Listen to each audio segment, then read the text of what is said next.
கர்த்தருடைய பிள்ளையே, இருக்கிறேன் என்ற வார்த்தை உள்ள வசனங்களை அறிக்கை செய்வோமாக.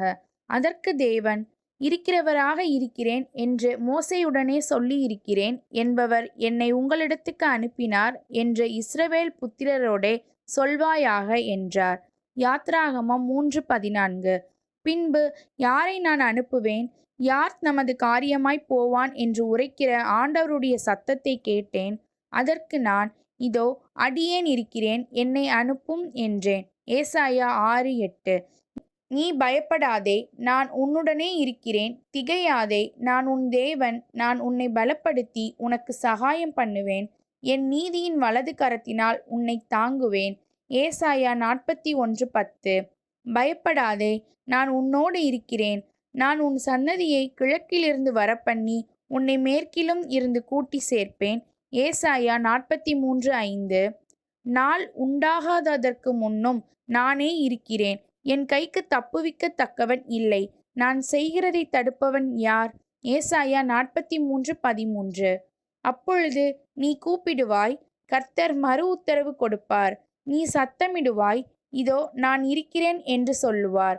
நுகத்தடியையும் விரல் நீட்டுதலையும் நிபச்சொல்லையும் நீ உன் நடுவிலிருந்து அகற்றி. ஏசாயா 58:9.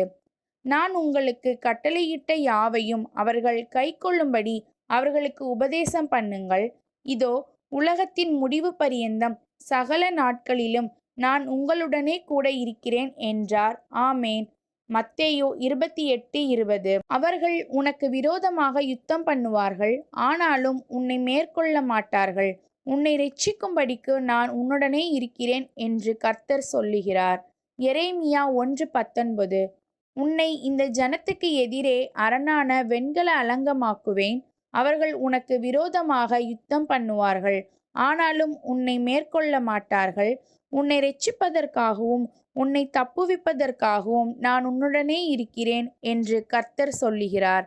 எரேமியா 15:20. நான் சாந்தமும் மனத்தாழ்மையுமாய் இருக்கிறேன். என் நுகத்தை உங்கள் மேல் ஏற்றுக்கொண்டு என்னிடத்தில் கற்றுக்கொள்ளுங்கள், அப்பொழுது உங்கள் ஆத்துமாக்களுக்கு இளைப்பாறுதல் கிடைக்கும். மத்தேயு 11:29.